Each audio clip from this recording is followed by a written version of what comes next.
Be part of that 8%. Chase your dream. Write that book. You can do it.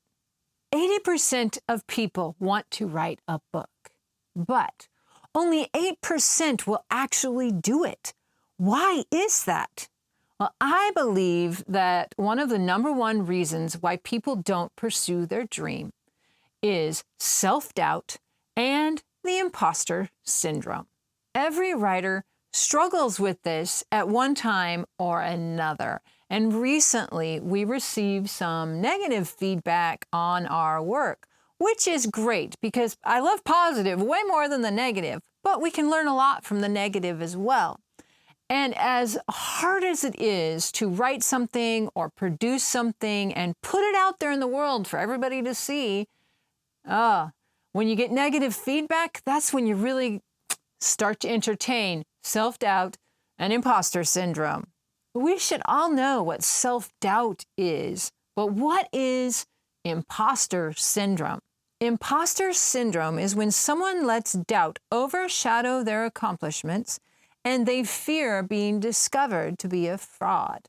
This is huge in the writing community, and writers all over the world from all different walks of life and experience, they struggle and face this regularly. Some examples of this from some famous authors.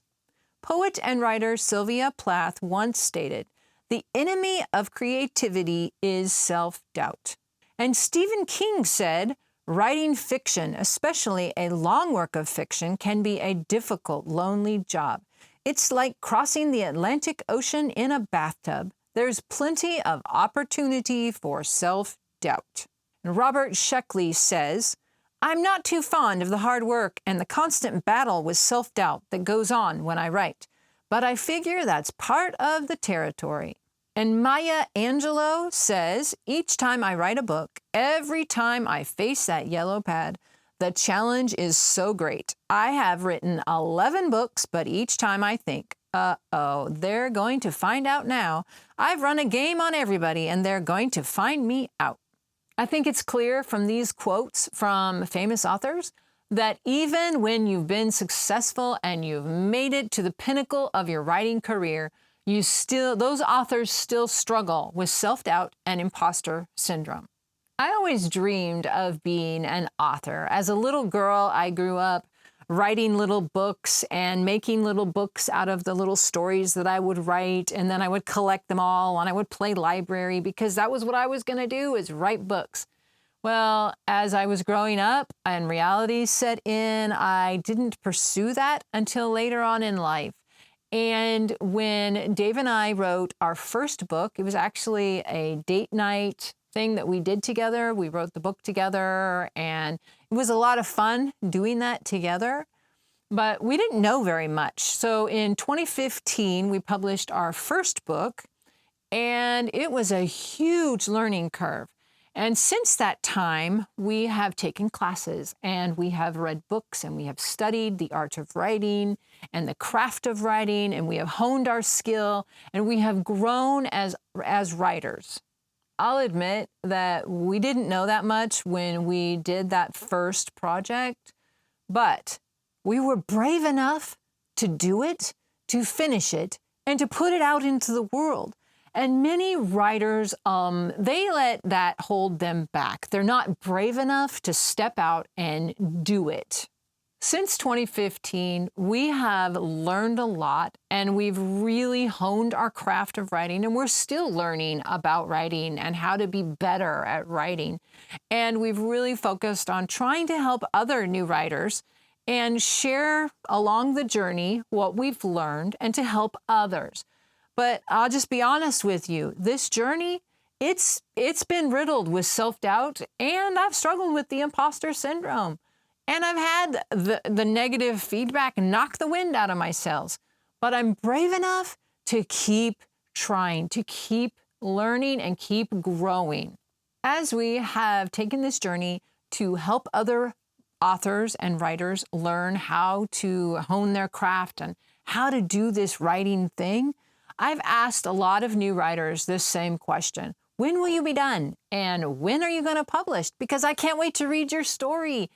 And it is amazing to me how many new authors, new writers are allowing fear to stop them from chasing their dream. Self-doubt and the imposter syndrome is holding a lot of writers hostage. And I just want to say that we don't have to let those things hold us hostage. We can chase our dream and overcome these things. I have 5 writing tips for you on how to overcome self-doubt and the imposter syndrome. Tip number 1 is embrace imperfections. Every writer starts somewhere, and the more you write, the better you're going to be. Your first draft doesn't have to be perfect. Allow yourself to make mistakes and to learn from your mistakes. Anne Rice says, "You must never listen to the voice that tells you you're not a real writer. Every word you write makes you a writer. Embrace that truth and let it propel you forward." Tip number 2 is set realistic goals. So take your writing project and break it down into achievable goals, because once you do an achievable goal within the writing project, you can celebrate those victories. I'm going to write this chapter, and once I get that chapter done, I can celebrate that I got a chapter done. That will help you overcome this. One thing you can do is take a small chunk of something you've written and reread it as if you're a reader just reading it for the first time. A lot of times you can do that, and you can find encouragement in that, because you can go, I wrote that. That's really good. I did this with the Electrical Saga Book 2, The Hunted. I finished writing it, and then I let it sit, and then I printed the whole thing off, and I went, I'm just going to read this as if I'm just another person who haven't heard the story before. And I just started reading, and I was just like, oh, wow, this is a great story. Who wrote this? You know, when you do that with something you've written, that's when you really find encouragement, and you can be lifted up and encouraged in that self-doubt. Tip number 3 is be compassionate to yourself. Be kind to yourself. You know, I think we are the hardest on ourselves than we are on anybody else we know. And so it's really good to just stop and say, how would I speak to a friend who was writing a project? What would I say to them? And that's what you need to say to yourself. Treat yourself as if you're a friend and you want to encourage your friend to pursue their dream, to chase after that dream that they've had. Be kind to yourself. Be brave and courageous and step out and do what only 8% of those people do. Chase your dream of being a writer. You can do it. I believe in you. I'm proud of you for watching this video, because that means you really want to write.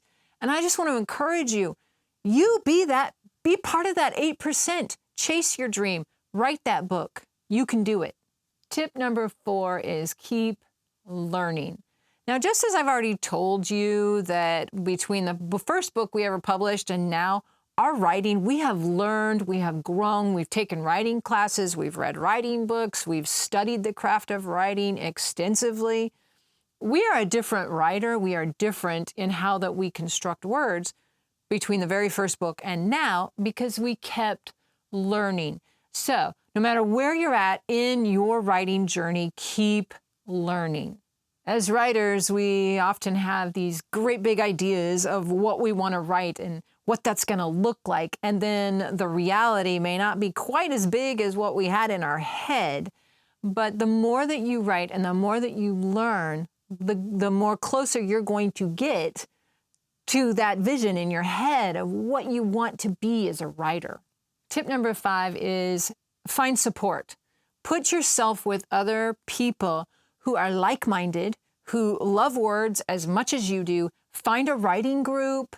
Find other people that you can connect with that will encourage you on your writing journey. And sometimes you can find that locally in your local community, and sometimes it's online.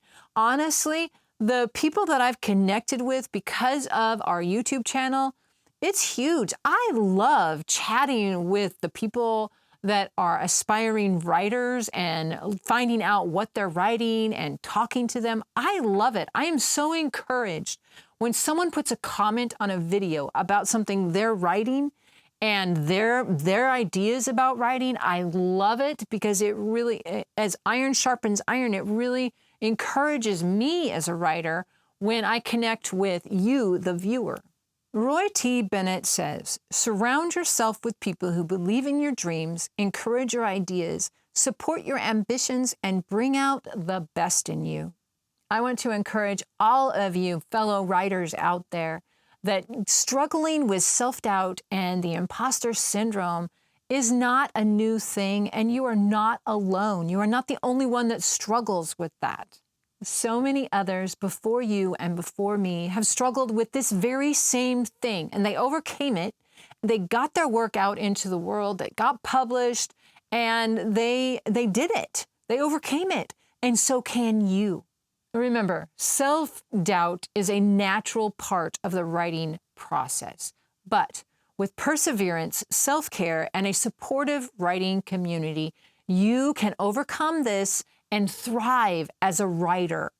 Thanks for watching, and I'll catch you in the next video.